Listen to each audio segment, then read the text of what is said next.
नमस्कार। अभी तक हमने बात की थी पार्ट 1 में जो पॉलिटी में शब्दावली का उपयोग हो रहा था उनकी। तो उसी में आगे बढ़ते हैं। तो बात करते हैं सबसे पहले प्रश्न काल की। पॉलिटी में बात करते हैं प्रश्न काल की। तो प्रश्न काल क्या होता है कि जैसे लोकसभा में देख लेते हैं। तो लोकसभा की प्रक्रिया और उसके कार्य संचालन संबंधी नियमों के अंतर्गत कौन सा नियम? नियम संख्या 32। कौन सा नियम? नियम संख्या 32। नियम संख्या 32। इसके तहत दोनों सदनों में प्रत्येक कार्य दिवस का क्या कहलाएगा? पहला घंटा। प्रत्येक कार्य दिवस का पहला घंटा क्या कहलाएगा? प्रश्नकाल। और इसमें होता क्या है? तो इस अवधि में संसद सदस्यों द्वारा लोक महत्व के किसी भी मामले की जानकारी प्राप्त करने के लिए मंत्रियों से और उनके विभागों से संबंधित प्रश्न पूछे जा सकते हैं। और इसमें जो क्वेश्चन आता है वो आता है इनके प्रश्नकाल के दौरान पूछे गए प्रश्नों के प्रकार के बारे में। प्रश्नकाल के दौरान पूछे गए प्रश्नों के प्रकार के बारे में। तो चलिए देखते हैं कि किस तरह के ये क्वेश्चन आते हैं। अब पहला प्रकार आता है तारांकित प्रश्न। तारांकित प्रश्न का मतलब हुआ, ये इम्पोर्टेंट है। तारांकित प्रश्न का मतलब हुआ जिन प्रश्नों का उत्तर सदस्य तुरंत सदन में चाहे। तुरंत स्टार्ट क्वेश्चन जो होंगे, कहेगा कि हमें तुरंत इसका आंसर चाहिए, तो वो प्रश्न कहलाएंगे तारांकित प्रश्न। और इनका जब तुरंत आंसर चाहिए तो आंसर क्या दिया जाएगा? मौखिक दिया जाएगा। और इनके भी अनुपूरक यानी कि प्रश्न में भी प्रश्न पूछे जा सकते हैं और इन प्रश्नों पर स्टार लगाकर इन्हें अन्य प्रश्नों से अलग किया जाता है। अन्य प्रश्नों से अलग किया जा सकता। ठीक है। अब बात करते हैं अतारांकित प्रश्न की। अतारांकित प्रश्न की। अतारांकित प्रश्न मतलब वे प्रश्न जिसका उत्तर सदस्य लिखित रूप में चाहेंगे वो कहलाएंगे अतारांकित। ठीक है। जिनका मौखिक चाहिए वो तारांकित प्रश्न और जिनका लिखित चाहिए उन्हें अतारांकित। और लिखित में आप अनुपूरक प्रश्न नहीं पूछेंगे। अरे सिंपल सी बात है, किसी के सामने जाओगे उससे मौखिक पूछोगे तो क्वेश्चन पे क्वेश्चन दाग दोगे, दूसरा क्वेश्चन पूछ लोगे क्वेश्चन में क्वेश्चन। और अतारांकित है, कह रहे भाई लिखित में दो, तो फिर कहोगे कि अब इसका आंसर लिखित में दो। तो इसका मतलब ये हुआ कि अतारांकित प्रश्न पर लिखित प्रश्न नहीं पूछे जाते। अल्प सूचना प्रश्न क्या होते हैं?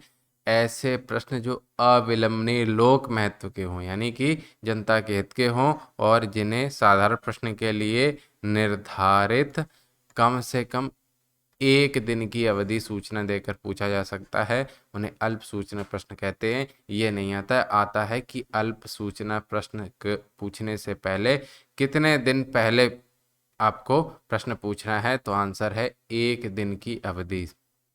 अब बात करते हैं अनुपूरक प्रश्न।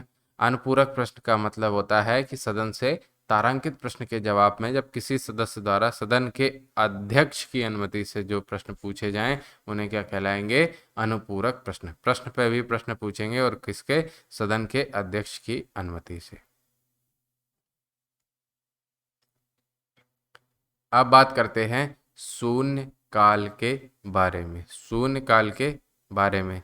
तो शून्य काल क्या होता है? शून्य काल होता है कि सदन के दोनों सदनों में प्रश्नकाल के ठीक बाद का समय क्या कहलाया? शून्य काल। प्रश्नकाल के ठीक बाद का समय कहलाया शून्य काल। और जो 12 बजे से प्रारंभ होगा और 1 बजे तक चलेगा शून्य काल। और इसमें भी बिना पूर्व सूचना के प्रश्न पूछे जाते हैं।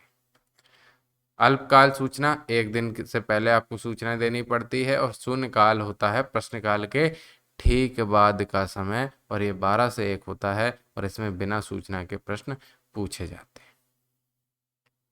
अब बात करते हैं स्थापनापन्न प्रस्ताव की। तो जो प्रस्ताव मूल प्रस्ताव के स्थान पर उसके स्थापनापन्न प्रस्ताव है, मूल प्रस्ताव के स्थान पर उसके विकल्प के रूप में पेश किए जाएं उन्हें क्या कहते हैं? स्थानापन्न प्रस्ताव, किसी के स्थान पर दूसरा बदलने प्रस्ताव, यानी कि मूल प्रस्ताव, मूल का मतलब क्या होता है, जो सबसे पहले था और उसके स्थान पर कोई विकल्प रख दिया जाए, वो क्या कहलाएगा, स्थानापन्न प्रस्ताव। और स्थानापन्न प्रस्ताव के स्वीकृत हो जाने पर मूल प्रस्ताव समाप्त हो जाता है।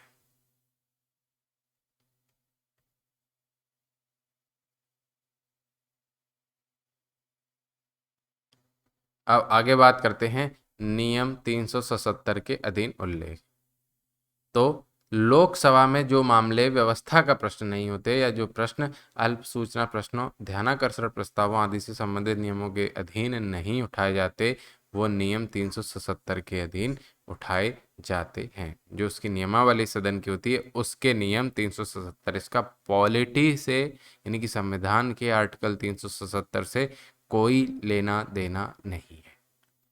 बात करें नियम 115 की, तो नियम 115 के अधीन जो होते हैं उसके अंतर्गत संसद के दोनों सदनों के सदस्यों की किसी मंत्री या सदस्य के वक्तव्य के तथ्य की त्रुटियों पर आपत्ति उठाने का अधिकार है।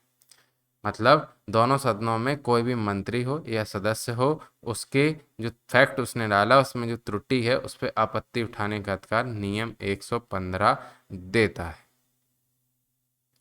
इसके बाद बात करते हैं नियम 184 की।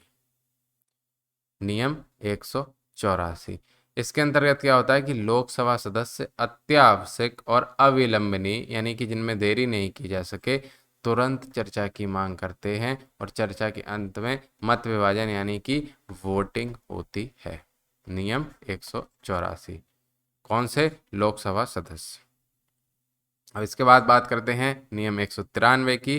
तो इस नियम के द्वारा सार्वजनिक महत्व के अविलंबनीय विषय पर अल्पकालिक चर्चा की मांग की जाती है।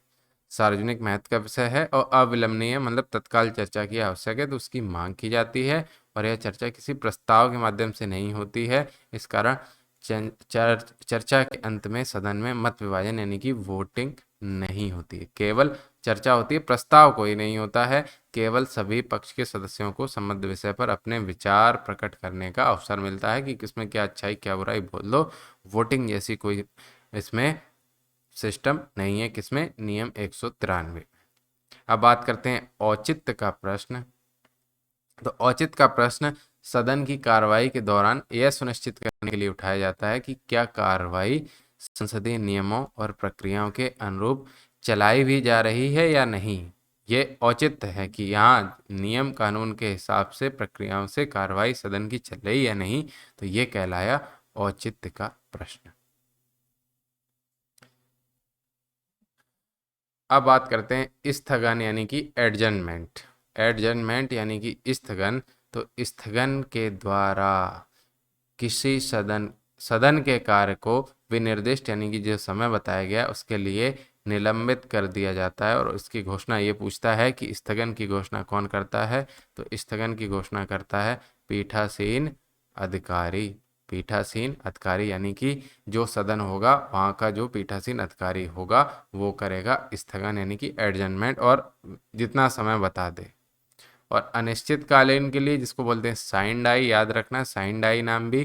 तो जब सदन के पीठासीन अधिकारी सदन को स्थगित करते हुए आगामी बैठक या तारीख, देखो आप न्यूज पढ़ते होंगे कि सदन अनिश्चित काल के लिए या लोकसभा अनिश्चित काल के लिए स्थगित कर दी गई, या बोल देते हैं कि सोमवार तक स्थगित कर दी गई। तो जब हम बोलते हैं सोमवार तक स्थगित कर दी गई तो सामान्य स्थगन है, और जब बोलते हैं अनिश्चितकालीन तक, तो जब निश्चित ही नहीं है तो वही तो कहलाया अनिश्चितकालीन स्थगन यानी कि साइन डाई।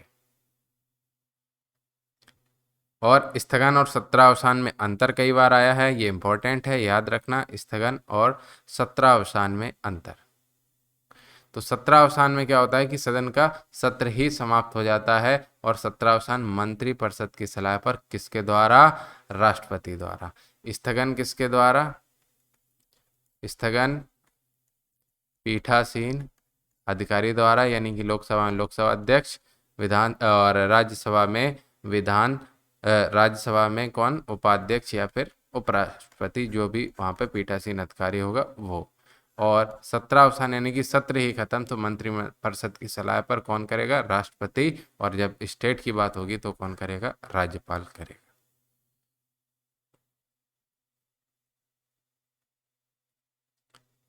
अब बात करते हैं विश्रांति काल। विश्रांति काल तो सदन के सत्रावसान और उसके पश्चात नए सत्र, माने कि सत्र खत्म हो गया और नए सत्र के प्रारंभ होने के बीच की अवधि को क्या कहते हैं? विश्रांति काल। एक तरह से शांति काल, जब सदन सत्र ही नहीं चल रहा वही तो कहलाया विश्रांति काल। अब बात करते हैं फ्लोर क्रॉसिंग की। फ्लोर क्रॉसिंग की तो जब एक राजनीतिक दल का सदस्य संसद या विधानसभा में अपना दल छोड़ देता है और अन्य किसी दल में सम्मिलित हो जाता है तो उसको क्या कहते हैं? Floor crossing. कोरम या गण पूर्ति कई बार आया है, तो कोरम से तात्पर्य वह न्यूनतम संख्या से है जो सदन में कार्रवाई के लिए आवश्यक है। और ये पूछ लेते हैं कितनी होती है, तो सदन की कुल सदस्य संख्या का कितना? 1/10 भाग। यानी कि अगर मान लीजिए 543 सदस्य हैं तो 1/10 54.3 यानी कि 55 हो गया कोरम।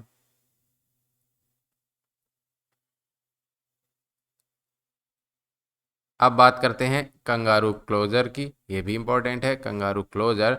तो इसके अंतर्गत जब सदन में किसी विधेयक पर वाद विवाद चल रहा हो और सरकार उस पर शीघ्र निर्णय करना चाहती हो तो अध्यक्ष या पीठासीन अधिकारी प्रस्तावित संशोधनों में से महत्वपूर्ण संशोधनों का चयन कर लेगा ताकि सिर्फ उन्हीं पे चर्चा हो। तो कैसे याद रखेंगे? कंगारू उछलता है ना, कंगारू जंप करता है, तो वही उछल उछल के जो इम्पोर्टेंट पॉइंट है उन पर चयन कर लेगा, कहेगा इन्हीं पे चर्चा हो और इसको जल्दी करना है। तो उछल उछल के हो रहा है ना, तो इसी को बोलते हैं कंगारू क्लोजर। अब बात करते हैं सहकारी संघवाद की। तो एक सहयोगी संघवाद में यह आवश्यक है कि संघीय व्यवस्था में संघ की सरकार एवं राज्यों की सरकारों में वांछनीय विषयों, कार्यक्षेत्र एवं शक्तियों के वितरण में सहभागिता और सामूहिकता की भावना हो। संविधान विशेषज्ञ ग्रेनवेल ऑस्टिल ने भारतीय संघीय व्यवस्था को सहकारी परसंघ की संज्ञा दी। इसका सीधा सीधा मतलब है, एक लाइन में समझो, कि राज्य और केंद्र में समन्वय स्थापित हो और उनका लक्ष्य क्या हो कि एक साथ काम करेंगे और जनता की भलाई के लिए काम करेंगे। यह कहलाता है सहकारी संघवाद। इसमें विरोध की स्थितियां पैदा ना हो। अब बात करते हैं दबावकारी गुट यानी कि प्रेशर ग्रुप। तो व्यक्तियों का ऐसा वर्ग या समूह जिनके हित समान हो, वह अपने समस्त साधनों के प्रयोग द्वारा विशेषकर शासन तंत्र पर प्रभाव डालकर अपने अनुकूल निर्णय करने का प्रयत्न करता है। दबावकारी समूह कैसे होते हैं? प्रेशर गुट, जैसे मान लीजिए आरएसएस है, राष्ट्रीय स्वयंसेवक संघ है, तो वो बीजेपी पर दबाव डालेगी कि हम आपका वोटिंग में समर्थन करते हैं, हमारे साथ इतना वोट बैंक है, तो आप हिंदू राष्ट्र की परिकल्पना पर काम कीजिए। या मान लीजिए कोई ग्रुप है भीम आर्मी वाला, तो वह दबावकारी गुट होता है कि अगर दलितों के साथ आपने कुछ गलत किया तो हम सब लोग आंदोलन करेंगे, तो वो भी दबावकारी गुट होता है। तो सरकार को या सरकारों को मजबूरी में उनके हितों के लिए काम करना पड़ता है, तो वही गुट कहलाते। कोई भी चीज़ हो सकती है, जो जैसे अभी किसान है, किसान कह देगा कि हम आंदोलन करेंगे, घेर लेंगे, तो वो क्या है? वो एक दबावकारी गुट है, किसानों का समूह है।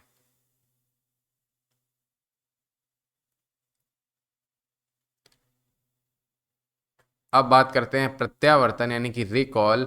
तो रिकॉल क्या होता है? रिकॉल होता है वह पद्धति जिसके द्वारा निर्वाचक किसी भी निर्वाचित पदाधिकारी अथवा सदस्य को, चाहे वह कार्यपालिका का हो या विधानमंडल का, उसे वापस बुला ले अथवा पद से हटा दे। चाहे कार्यपालिका का हो या विधानमंडल का हो पदाधिकारी, उसको या तो वापस बुला ले या हटा दे। यह कहलाता है प्रत्यावर्तन या फिर रिकॉल। अब बात करते हैं तदर्थ समिति। तद अर्थ मतलब उसके अर्थ के संदर्भ में, यानी कि जब सदन में सभापति अथवा लोकसभा अध्यक्ष द्वारा प्रस्तावित यह समिति बनाई जाती है और किसी विशेष विषय मतलब जिसका अर्थ हो, मान लीजिए किसी कानून से संबंधित तदर्थ समिति बना दी, कृषि से संबंधित, तद अर्थ मतलब किसी विशेष प्रयोजन से एक समिति बनाई और अपनी रिपोर्ट प्रस्तुत करेगी और वह सदन में सभापति अथवा लोकसभा अध्यक्ष के द्वारा प्रस्तावित हेतु बनाई जाती है। इसके बाद बात करते हैं परामर्शदायी समिति। परामर्शदायी समिति, तो इसका मुख्य उद्देश्य क्या होता है? शासकीय नीतियों और कार्यक्रमों को क्रियान्वित करने के लिए सरकार एवं संसद सदस्यों के मध्य अनौपचारिक विचार विमर्श के लिए एक मंच प्रदान करना, यानी कि इनको परामर्श देना कि ऐसा ऐसा ऐसा ऐसा कर लो, हमें ये समझ में आ रहा है, ऐसा हमारा परामर्श है, मानने के लिए बाध्य नहीं है। अब बात करते हैं, ये कई बार सुना होगा, संसदीय सलाहकार समिति। संसदीय सलाहकार समिति, तो इस समिति का गठन विधायिका की समय सारणी को निर्धारित करने तथा अन्य संसदीय व्यवहार को नियंत्रित करने के लिए किया जाता है। और यह समिति लोकसभा के उन मामलों को भी देखती है जो भावनाओं व नैतिकता से संबंधित होते हैं। और इसका मुख्य कार्य क्या हो गया, सदन को व्यवहारानुरूप कार्रवाई हेतु चलाना, इसकी अनुशंसा करती है कि ऐसे ऐसे चलाना चाहिए। अब जो बहुत ज़्यादा यूज होती है वो होती है व्हिप, या फिर हिंदी में बोलते हैं उसे सचेतक। व्हिप ज़्यादा हिंदी में भी लिख के आता है, व्हिप ही लिख के आता है, WHIP है सचेतक। तो व्हिप होता क्या है, व्हिप एक प्रकार का निर्देश है जो दलीय अनुशासन के लिए, मतलब जे कोई राजनीतिक दल है उसमें अनुशासन के लिए प्रयुक्त होगा। और व्हिप जारी का मतलब होता है कि सदस्य को इसका उल्लंघन नहीं करना है। आदेश मतलब अगर वो कह दे कि आपको इसको ही वोट देना है, किसी दूसरे दल को या फिर किसी विशेष पार्टी को या किसी विशेष प्रस्ताव को, तो ये क्या कहलाता है, व्हिप। और ये उस दल में सबको जारी होता है। और अगर कोई सदस्य व्हिप का उल्लंघन करेगा तो दल बदल के तहत दल से निष्कासित किया जा सकता है। और ऐसा जरूरी नहीं है, अगर व्हिप का उल्लंघन कर रहे हैं तो दल बदल के तहत दल से निष्कासित किया जा सकता है, किया जाएगा ही ये जरूरी नहीं है, लेकिन किया जा सकता है। मतलब अनुशासनहीनता है तो उसका उल्लंघन में सजा दी जा सकती है।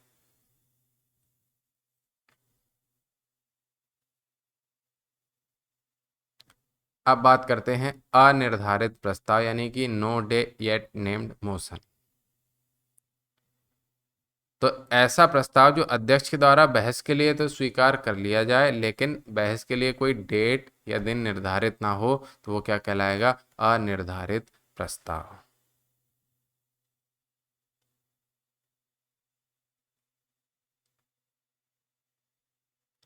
इसके बाद बात करते हैं ध्यानाकर्षण प्रस्ताव। तो लोकसभा अध्यक्ष की अनुमति से जब कोई संसद सदस्य सार्वजनिक हित की दृष्टि से सार्वजनिक महत्व के किसी विषय पर किसी मंत्री का ध्यान आकर्षित करे तो उसको क्या कहलाएंगे, ध्यानाकर्षण प्रस्ताव। प्रतिस्थापन, नाम से ही लग रहा है किसी का स्थान लेंगे, तो किसी प्रश्न पर वाद विवाद के दौरान पेश किए जाते हैं और वे उस प्रश्न का स्थान लेने हेतु होते हैं, मतलब किसी की जगह पर, उसी प्रश्न की जगह पर आ जाएंगे और स्वतंत्र स्वरूप के होते हैं। कोई सदस्य किसी विधेयक पर विचार करने के प्रस्ताव के संबंध में कोई भी सदस्य प्रतिस्थापन प्रस्ताव पेश कर सकता है। जैसे विधेयक फिर से किसी समिति को निर्दिष्ट किया जाए कि फिर से इस पर चर्चा की जाए, कोई भी सदस्य ला सकता है प्रतिस्थापन प्रस्ताव।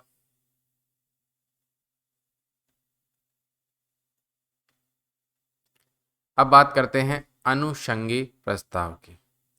तो इन प्रस्तावों को विभिन्न प्रकार के कार्यों की अग्रेतर कार्रवाई के लिए नियमित उपाय के रूप में सदन की प्रथा द्वारा मान्यता दी जाती है। जैसे किसी विधेयक को एक प्रवर या संयुक्त समिति को निर्दिष्ट किया जाए कि इस समिति के पास हम इस विधेयक को भेज रहे हैं, तो वो क्या कहलाएगा, अनुषंगी प्रस्ताव। और राष्ट्रपति का अभिभाषण क्या होता है, तो अनुच्छेद 87 के तहत नए सदस्यों को शपथ ग्रहण करने व अध्यक्ष के चुने जाने के बाद राष्ट्रपति संसद के दोनों सदनों को संयुक्त रूप से संबोधित करेगा और वे वर्ष के प्रथम सत्र पर ऐसा करते हैं।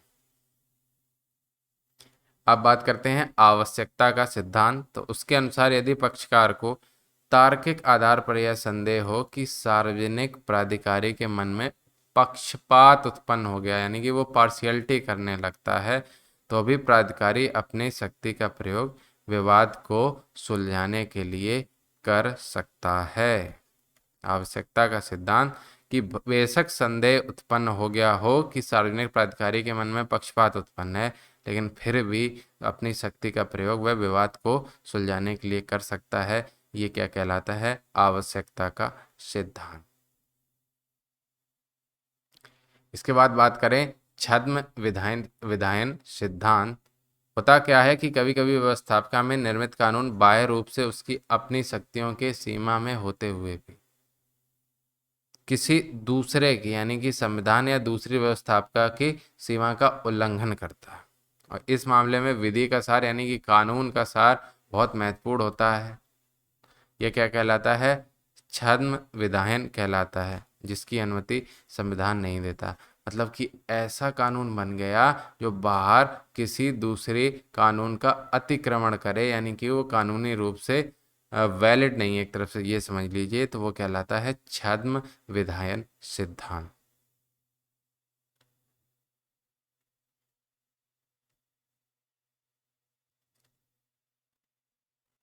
अब बात करते हैं प्राक्कलन समिति की। तो लोकसभा के 30 सदस्य होंगे, राज्यसभा के सदस्य इसके साथ नहीं होते हैं, और यह समिति स्थायी मितव्ययिता समिति के रूप में भी कार्य करती है। इसकी आलोचना एवं सुझाव सरकार के फिजूल खर्ची पर रोक लगाने का काम करते हैं, और यह समिति क्या करती है? वार्षिक अनुमानों की विस्तृत जांच करती है। कौन सी समिति? प्राक्कलन समिति। अब बात करते हैं लोक लेखा समिति की। तो वह है सबसे पुरानी वित्तीय समिति। कौन सी सबसे पुरानी वित्तीय समिति कौन सी है? लोक लेखा समिति। सदस्य कितने? 22, 15 प्लस 7, यानी कि 15 लोकसभा और 7 राज्यसभा। 1967 से चली आ रही प्रथा के अनुसार, ये इंपॉर्टेंट है, विपक्ष के किसी सदस्य को इसका सभापति नियुक्त किया जाता है। कौन सी समिति का? लोक लेखा समिति का। सबसे पुरानी वित्तीय समिति क्वेश्चन आ जाए, कौन सी? लोक लेखा समिति। इसका अध्यक्ष या सभापति कौन? विपक्ष का नेता। मतलब ऐसा कानून में, मतलब संविधान में नहीं लिखा है, लेकिन एक प्रथा चली आ रही है कि इसमें विपक्ष के नेता को इसका सभापति नियुक्त किया जाता है लोक लेखा समिति। और प्राक्कलन समिति की जुड़वा बहन किसे कहा जाता है? जी हाँ, लोक लेखा समिति को कहा जाता है, क्योंकि इनके कार्य एक दूसरे के पूरक हैं। तो प्राक्कलन समिति सार्वजनिक व्यय के अनुमान संबंधी कार्य करती है, और लोक लेखा समिति मुख्यतः भारत सरकार के व्यय के लिए सदन द्वारा प्रदान की गई राशियों का विनियोग दर्शाने वाली लेखाओं की जांच करेगी। प्राक्कलन समिति व्यय का अनुमान करेगी, और लोक लेखा समिति उसकी जांच करेगी अनुदानों की।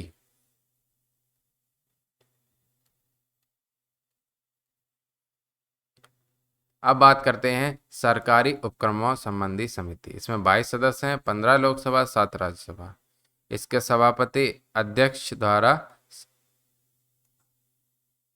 समिति के लोकसभा से निर्वाचित हुए सदस्यों में से नियुक्त किया जाता है। सभापति कौन? अध्यक्ष के द्वारा चुना जाएगा, और लोकसभा में से निर्वाचित सदस्यों से, राज्यसभा नहीं, लोकसभा में से निर्वाचित सदस्यों से चुना जाएगा।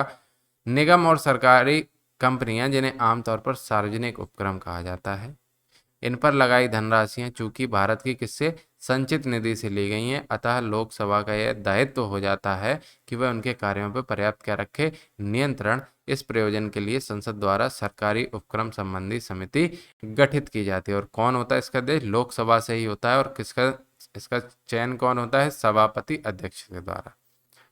समिति द्वारा जांच सामान्य रूप से उपक्रम के मूल्यांकन के स्वरूप की जाती है।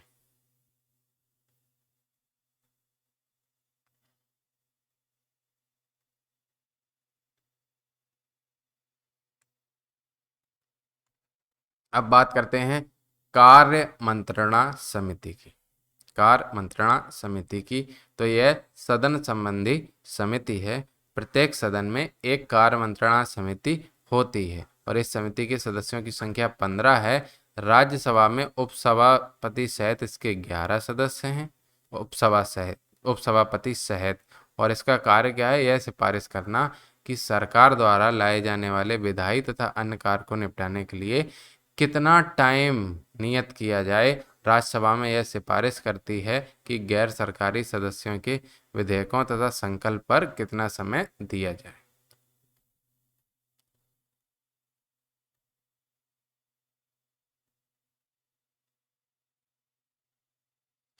अब बात करते हैं नियम समिति की। तो प्रत्येक सदन की एक नियम समिति है। लोकसभा में इसके 15 और राज्यसभा में 16 सदस्य हैं। इसके कार्य क्या हैं नियम समिति के? सदन में प्रक्रिया और कार्य संचालन के मामलों पर विचार करती है और नियमों में ऐसे किन्हीं संशोधनों की या परिवर्तनों यानी कि चेंज की सिफारिश करना जो आवश्यक समझे जाएं।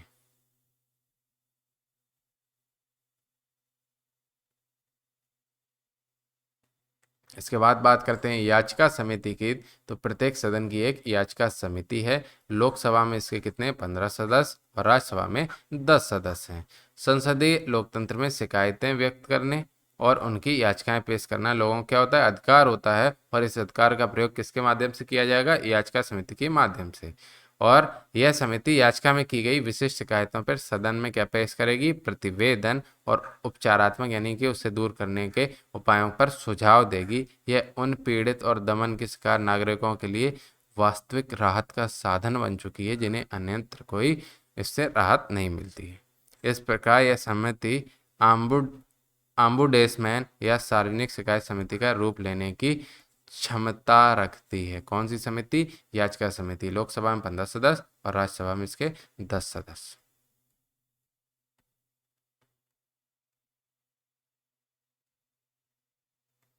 अब बात करते हैं विशेषाधिकार समिति की। विशेषाधिकार समिति की तो यह समिति आमतौर पर दोनों सदनों में उसके पीठासीन अधिकारियों द्वारा प्रत्येक वर्ष गठित की जाती है। लोकसभा में 15 सदस्य, राज्यसभा में इसके 10 सदस्य, और प्रत्येक सत्र में गठित की जाती है। जब किसी संसदीय विशेषाधिकार के भंग होने का प्रश्न उत्पन्न होता है तो सदन के उससे निपटने के लिए सक्षम होते हुए भी उसे सामान्यतः जांच और छानबीन के लिए और प्रतिवेदन देने के लिए विशेषाधिकार समिति के पास भेज दिया जाता है। और इस समिति के जो कार्य हैं वो क्या है, अर्ध न्यायिक स्वरूप के हैं। इसमें कई शक्तियां यानी कि व्यापक शक्तियां निहित हैं।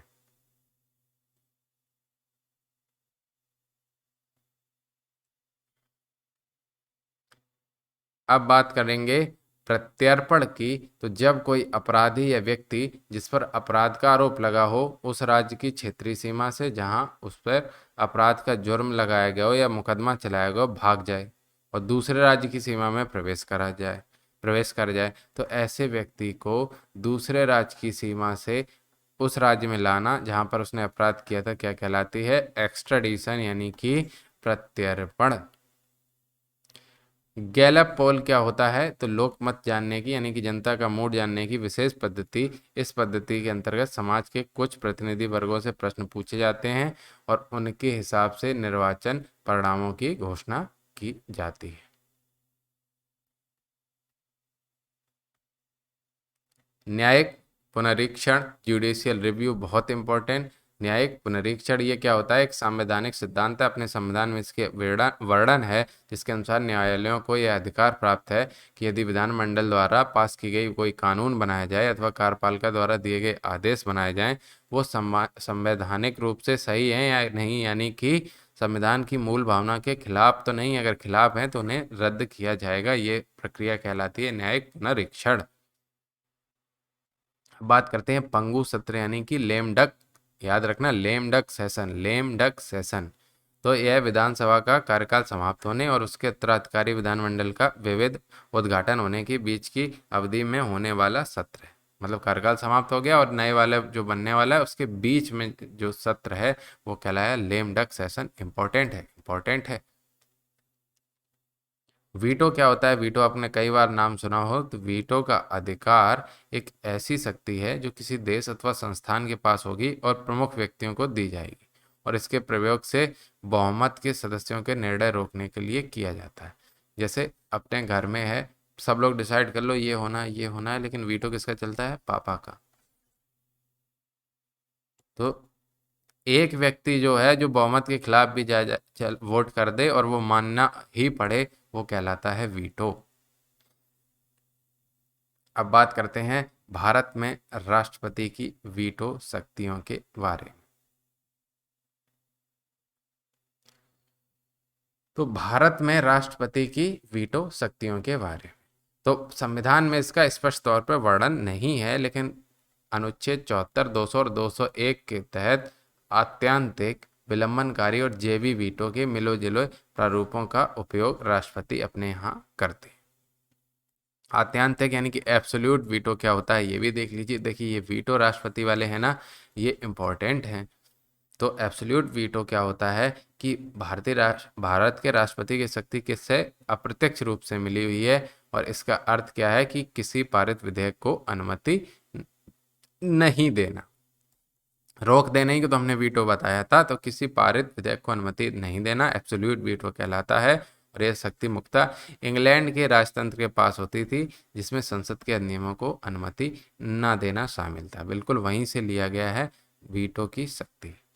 निलंबनकारी आत्यंतिक मतलब तुरंत कि नहीं हम पारित ही नहीं करेंगे, वो कहलाया आत्यंतिक वीटो।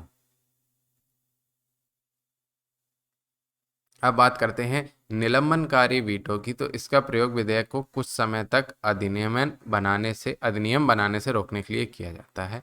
यह शक्ति भारतीय राष्ट्रपति को अप्रत्यक्ष रूप से मिली। निलंबित का मतलब क्या होता है, कुछ समय के लिए रोक देना, ये कहलाया निलंबनकारी वीटो। मतलब परमानेंट नहीं रोक रहे हैं, कुछ समय के लिए रोकेंगे तो वह कहलाएगा निलंबनकारी वीटो। और यह भी शक्ति राष्ट्रपति को अप्रत्यक्ष रूप से प्राप्त है। जेबी वीटो बहुत इंपॉर्टेंट, बहुत ज़्यादा इंपॉर्टेंट। इसके तहत क्या होता है, राष्ट्रपति संसद द्वारा पारित विधेयक को ना तो अनुमति देगा, ना पुनर्विचार के लिए वापस करेगा, अपनी जेब में रख लेगा। इसके द्वारा मेन कहाँ पे उपयोग होता है ये भी पूछा है। तो जेबी वीटो का मुख्य उपयोग होता है संयुक्त राज्य अमेरिका में, जिसमें राष्ट्रपति किसी विधेयक को कानून बनने से रोक सकता है। और यही व्यवस्था भारतीय राष्ट्रपति के पास भी है। और ये भी पूछा है अब तक जेबी वीटो का उपयोग कितनी बार किया गया है, तो 3 बार। मतलब ना तो अनुमति दी, ना पुनर्विचार के लिए भेजा, अपने पास रख लिया, इनडायरेक्टली रोक ही तो दिया। तो ये कहलाया जेबी वीटो। कई बार क्वेश्चन आया है जेबी वीटो से।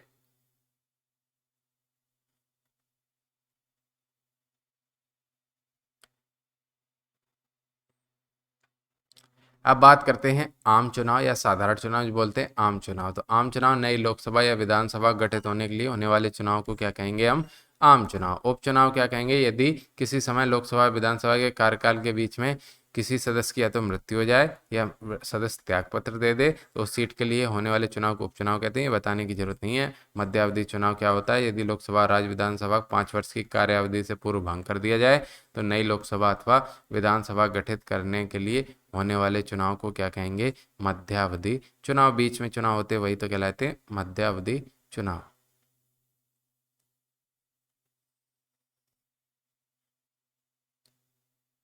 अब बात करते हैं लोक प्रतिनिधित्व संशोधन एवं विधिमानकरण विधेयक 2013। तो ये क्या होता है, इसको 2013 को संसद ने पारित किया था, और राज्यसभा में यह पहले ही पारित हो चुका था। और इसके तहत जन प्रतिनिधित्व कानून 1951 के खंड 62 में संशोधन किया गया है। इसके तहत है क्या ये भी देख लो, लोक प्रतिनिधित्व संशोधन एवं विधिमानकरण विधेयक 2013 में क्या कहा गया है। इसमें कहा गया है कि संशोधित कानून जो हुआ ना खंड 62 में, इसके अनुसार हिरासत या कैद में होने के बावजूद कोई व्यक्ति मतदाता बना रहेगा, क्योंकि उसके मतदान के अधिकार को सिर्फ अस्थायी रूप से हटाया गया है। दूसरा, इस विधेयक के तहत जेल में बंद होने के दौरान चुनाव लड़ने और तथा अपील के लंबित होने के दौरान सांसदों एवं विधायकों की सदस्यता बरकरार रखने की अनुमति देने का प्रावधान है। हालांकि इस दौरान उन्हें मतदान और वेतन हासिल करने का अधिकार नहीं होगा। यानी कि जेल के अंदर से इलेक्शन लड़ सकते हैं, लेकिन आप वोटिंग या फिर वेतन हासिल नहीं होगा, क्योंकि आप तो जेल के अंदर काम कर नहीं रहे, तो वेतन किस बात का। लेकिन जब तक आप गिल्टी साबित नहीं होंगे तब तक आप चुनाव लड़ सकते हैं, और तब तक आपके वोटिंग राइट्स भी स्थगित नहीं होंगे। और एक बार गिल्टी हो गए उसके बाद आपको इलेक्शन नहीं लड़ना है। इसके बाद बात करते हैं लोकपाल एवं लोकायुक्त विधेयक की। तो लंबी प्रक्रिया के बाद दिसंबर 2013 में जब लोकपाल एवं लोकायुक्त विधेयक 2011 को संसद के दोनों सदनों ने पारित किया, कब, 2013 में। और राष्ट्रपति का अनुमोदन भी 2014 के पहले ही दिन प्राप्त हो गया था। बड़ा बवाल हुआ था, आपको याद होगा, अन्ना हजारे और वो सब। तो लोकसभा में लोकपाल और लोकायुक्त विधेयक 2011 को 2011 में पारित किया जा चुका था, जबकि राज्यसभा में इसे प्रवर समिति को भेज दिया गया था। समिति द्वारा जो आए गए सभी संशोधन थे वो 17 दिसंबर 2013 को पारित कर दिए गए, और संशोधन के साथ पारित होने के कारण उसको फिर से, क्योंकि संशोधन किया, लोकसभा की फिर से मंजूरी चाहिए होती है, इसलिए उसकी पुनर्मंजूरी आवश्यक हो गई थी। अब जो प्रस्तावित लोकपाल है उसमें अध्यक्ष के अतिरिक्त मैक्सिमम 8 सदस्य होंगे। सर्वोच्च न्यायालय का कोई पूर्व मुख्य न्यायाधीश या फिर कोई अन्य महत्वपूर्ण व्यक्ति इसका अध्यक्ष हो सकेगा। और सदस्यों की क्या कंडीशन है कि सदस्यों में आधे न्यायिक पृष्ठभूमि से होने चाहिए। इसके अतिरिक्त कम से कम आधे सदस्य अनुसूचित जाति, जनजाति, पिछड़ी जाति, अल्पसंख्यक और महिलाओं में से होने चाहिए। कोई संसद सदस्य या किसी राज्य या केंद्र शासित प्रदेश की विधानसभा का सदस्य या कोई व्यक्ति जिसे किसी के नैतिक भ्रष्टाचार का दोषी पाया गया हो, या कोई ऐसा व्यक्ति जिसकी उम्र अध्यक्ष के सदस्य पद ग्रहण करने की तारीख तक 45 वर्ष ना हुई हो, या किसी पंचायत या नगर निगम का ऐसा व्यक्ति जिसे राज्य या केंद्र सरकार की नौकरी से बर्खास्त या हटाया गया हो, कुल मिला के जिसपे दाग लगे हों, वह इसका सदस्य नहीं हो सकता।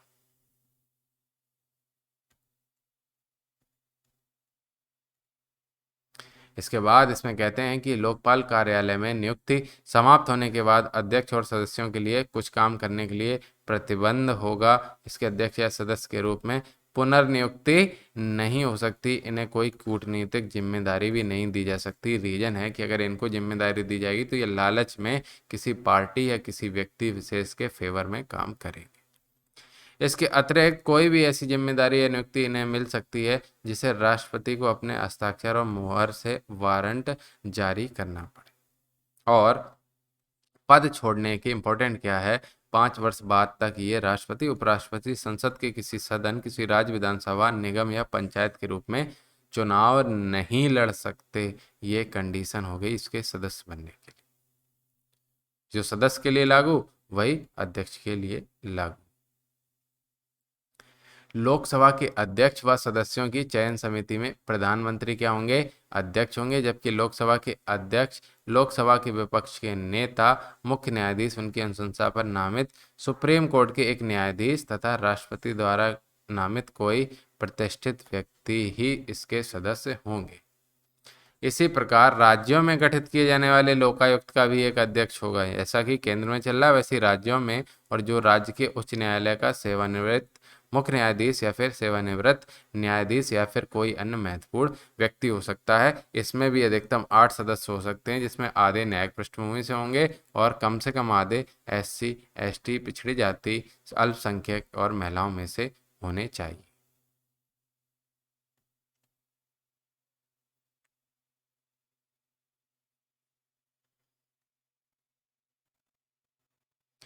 केंद्रीय स्तर पर गठित लोकपाल की जांच के दायरे में प्रधानमंत्री, मंत्री, सांसद और केंद्र सरकार के समूह ABC ग्रुप D के अधिकारी और कर्मचारी आएंगे, जबकि राज्य में लोकायुक्त के दायरे में मुख्यमंत्री, राज्य के मंत्री, विधायक और राज्य सरकार के अधिकारी आदि शामिल होंगे। केंद्रीय स्तर पर कौन कौन, प्रधानमंत्री, मंत्री, सांसद और केंद्र सरकार के ABCD के कर्मचारी, जबकि ABCD जो ग्रुप होता है, जबकि राज्यों में मुख्यमंत्री, राज्य के मंत्री, विधायक और राज्य सरकार के अधिकारी शामिल होंगे। और कुछ एक मामलों में लोकपाल के दीवानी अदालतों के अधिकार भी प्राप्त होंगे। भ्रष्ट अधिकारी की संपत्ति को अस्थायी तौर पर अटैच करने का अधिकार लोकपाल के पास होगा, और विशेष परिस्थितियों में भ्रष्ट तरीके से कमाई संपत्ति, आय प्राप्तियों या फायदों को जब्त करने का अधिकार भी इसको प्राप्त होगा। और फौजदारी अधिकार, जी नहीं, बिल्कुल नहीं, केवल दीवानी अधिकार प्राप्त होंगे।